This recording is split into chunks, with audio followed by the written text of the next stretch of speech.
Dito na lang ako makulong. Ayoko pong bumalik sa Senado dahil merong mga senador na involved dito sa flood control. Bakit lagi natin sinusunod ko ano gustong kapritsyo ni Bryce Hernandez? Who is a liar? Who is the number one suspect? Bakit? Meron ba nagproprotection sa House of Representatives? Nung si Bryce Hernandez na, nagbanggit ng dalawang senador, front page na kagad kami, kahit hindi totoo yung sinasabi niya, na walang basihan. 30% commission daw. Ang puto na. Ako, I'm open to any investigation. In fact, Mr. President, ngayon pa lang, kahit hindi pa nagko-comment sa Blue Ribbon Committee ni Senator Lacson, ngayon pa lang, I'm willing to sign any waiver to open my bank accounts. I don't know with Senator Joel. Picture ng isang telepono. Kayo ho yung gawa ng ganun. Kayo ho yung gawa na sabihin, idinala sa bahay nyo yung pera. Doon po sa simbahan ng JIL Church. Hindi ko ho alam kung anong mararamdaman nyo kung nasa sapatos ko po kayo. Kahit ho si Satanas, hindi papayag dun sa script niya. Tatanggap ka ng suhol sa simbahan. Tapos kung ano yung sabihin niya, yun ang masusunod. Mahirap po lunukin yun, Mr. President. Sana hindi nyo maranasan itong ginawa sa amin. Sobrang nakakagulat na balita. Grabe ang Bangko Sentral tumistigo na. Meron ng makukulong pero hindi si Jinggoy at Joel Villanueva. Ayon sa nakalap nating impormasyon, hinamon si Senator Joel Villanueva ni Senator Jinggoy na magpakitaan sila sa bangko ng pera para magkaalamang si Bulacan Engineer Bryce ang may kickback sa flood control, hindi yung sila tinuturo sa congressman. Grabe ang Bangko Sentral tumistigo na. Meron ng makukulong pero hindi si Jinggoy at Joel Villanueva. Tara panoorin natin. Senator Jinggoy Estrada, Mr. President, would like to be recognized. Senator Jinggoy Estrada is recognized. Thank you, Mr. President. Mr. President, this morning, I received a report that Mr. Bryce Hernandez was transferred here from the Pasay City Jail, and it came to as a big surprise to this representation, since we approved that Bryce Hernandez be committed to the Pasay City Jail. We approved it in plenary. Mr. President, last Tuesday, when he appeared before the TRICOM at the House Committee, at the House of Representatives, the opening statement, if my memory serves me right, of Mr. Bryce Hernandez is that, pwede ba dito na lang ako makulong? Ayoko pong bumalik sa Senado dahil merong mga senador na involved dito sa flood control. And much to my surprise, he mentioned this representation together with Senator Joel Villanueva. After his testimony, full of lies,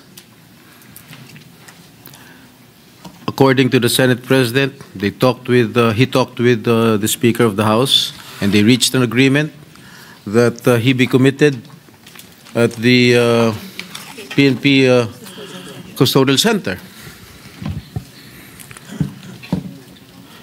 But when I discovered that when he was at the PNP Custodial Center, not one OSA member was guarding him there.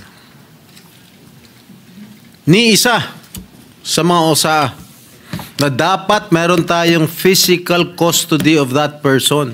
Wala nang pakialam ang pulis dyan eh. Tayo na ang may physical custody. Pero nasaan? Nasaan na nagagwardya sa kanya doon? Eh kung biglang tumakas yun, biglang pinatakas ng pulis yun, paano na? So after that,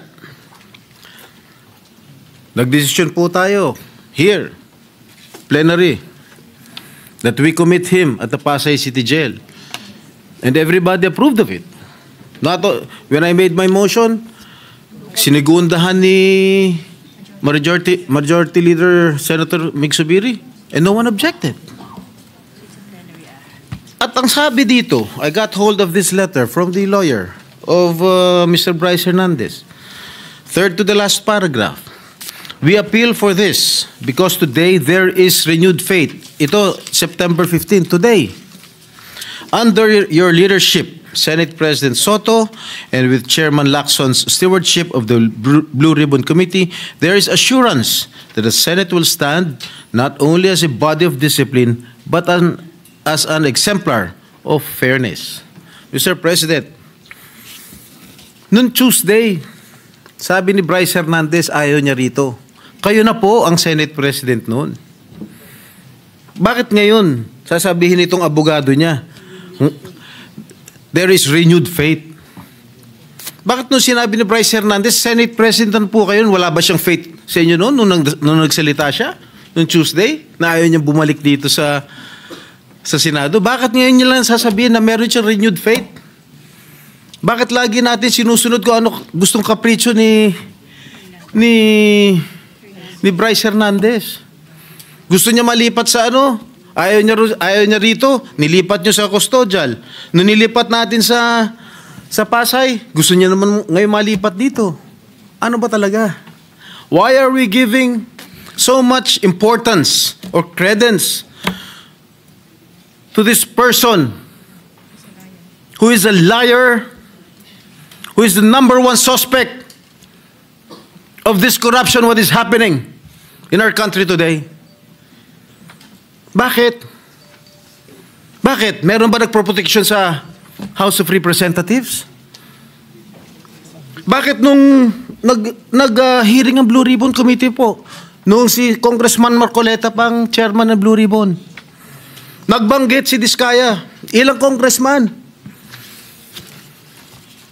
ang involved sa corruption? Pagdating nung kinabukasan, hindi na front page, hindi masyadong pinag-usapan. Nung si Bryce Hernandez na, nagbanggit ng 2 senador, front page na kagad kami. Kahit hindi totoo yung sinasabi niya, na walang basihan. 30% commission daw. Ang putang ina. I'm sorry. Strike out from the record. Which part? I'm sorry. The phrase is stricken off the record.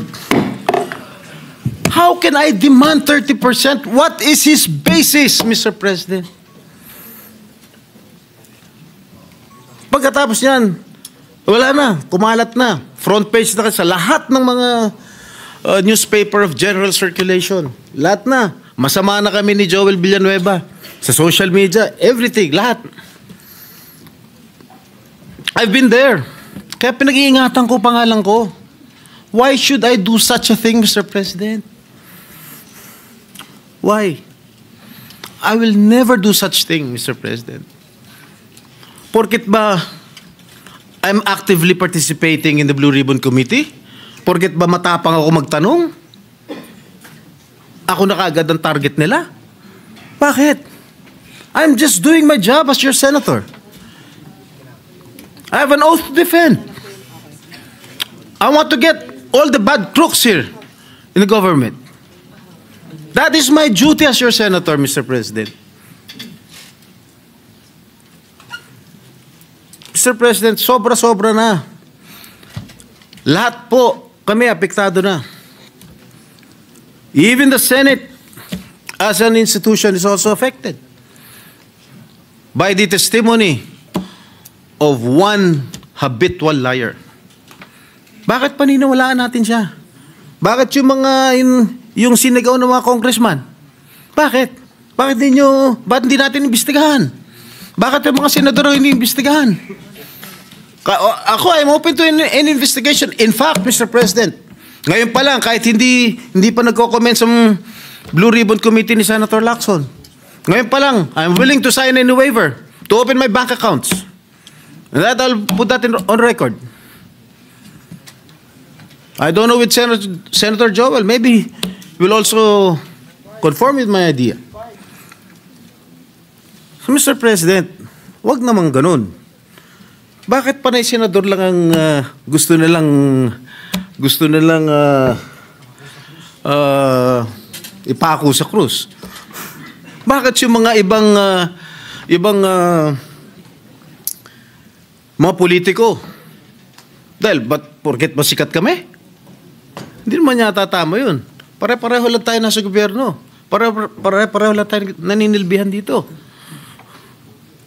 Yun lang po, Ginoong Pangulo. Maraming salamat po. Senator Joel Villanueva is recognized. Thank you, Mr. President. Thank you to our Majority Leader.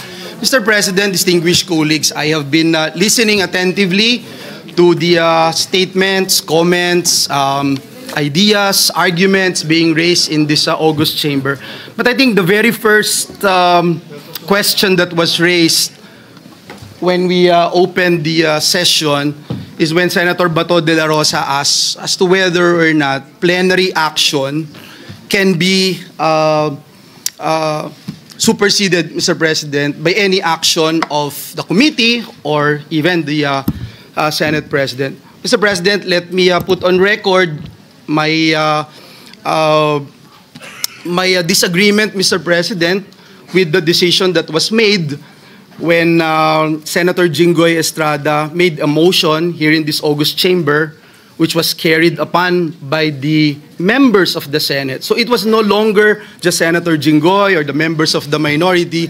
It is the entire Senate who made that decision. And we wanted to put on record, Mr. President, why we supported that motion of Senator Jinggoy Estrada. Mr. President, last Tuesday, when this guy, the assistant district engineer from DPWH, mentioned the name of this representation and that of Senator Jinggoy, he immediately stated that he is scared of the Senate. He is scared of the Senate because he mentioned two senators. And during that time, Mr. President, Senator Tito Soto is already the Senate President. And then afterwards, a lot of congresspersons would say that he is safer in the House of Representatives. And then the lawyers of this fellow would mention na ngayon, all of a sudden, safe na siya dito sa Senado. It puts a bad taste in the mouth, Mr. President, na para po bang may mangyayari sa kanya pag nandito siya sa Senado. And that's why, again, when Senator Jinggoy made that motion, we all supported him. And not just the members of the minority, but the entire members of the Senate. And so, Mr. President, even if the majority right now, including some members of the minority, would support the idea of bringing him here in the Senate premises, Senate custody, I will have no objection, Mr. President. But as a former majority leader, I tried to look at the rules, Mr. President. I have not seen a single line in the Senate rules that says the plenary action ay po pwede pong masupersede ng anumang suggestion ng committee o ng mga abogado po natin sa Senado. But again, Mr. President, let me put on record, I will submit with the wisdom of the majority. If that is the desire of the majority, na ibalik po siya dito, yes, I have no problems with that, Mr. President. It's just that I appeal to my colleagues here. Dear colleagues, kung kayo ho dito ang isa sa mga pinangalanan, kahit wala hong ebidensya, kung kayo po dito ang ginawan ng, sabi nga ni Senator Cayetano, hindi screenshot picture ng isang telepono. Kayo ho yung gawa ng ganun. Kayo ho yung gawa na sabihin, idinala sa bahay nyo yung pera. Doon po sa simbahan ng JIL Church. Mr. President, hindi ko ho alam kung anong mararamdaman nyo kung nasa sapatos ko po kayo. Kahit ho si Satanas, hindi papayag dun sa script niya. Tatanggap ka ng suhol sa simbahan. Tapos, kung ano yung sabihin niya, yun ang masusunod. Doon ako sa PNP custodial. Doon ako sa Senado ngayon. Nagbago na isip ko. And then susunod doon tayo. Mahirap hulunukin yun, Mr. President. Dear colleagues, sana hindi nyo maranasan itong ginawa sa amin.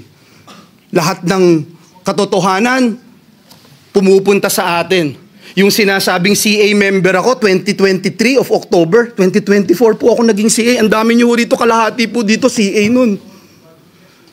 2023, sabi, kino-confirm si Secretary Bunuan. 2022, confirmed si Secretary Bunuan. Paulit-ulit po ako dito, wala akong flood control, walang maiturong flood control. And yet, ito, paniniwalaan. Nasa news, nasa lahat po. Dito sa atin, binanggit yung mga kongresista, pero wala, parang falling to deaf ears, Mr. President. Again, Mr. President, hindi ko kailangan na may sumuporta sa akin dito sa Senado. Kahit isa po dito sa Senado, I appreciate yung mga naniniwala. Kung hindi kayo naniniwala, it's not my problem. Ang alam ko lang, Mr. President, mahirap na ikaw paparatangan tapos sa mismong sarili mong bahay, hindi ka maproteksyonan. Sa mismong sarili mong bahay, pinagdududahan ka o hindi ka man lang mapakinggan, Mr. President. At parang ang nagiging dating ngayon, kung ano ang gusto ni Bryce, nitong assistant district engineer, siya po yung masusunod. So yun lang Mr. President. Akin po, kung ibabalik po siya dito, let the plenary decide and let's continue to abide by our rules. Marami pong salamat, Ginoong Pangulo.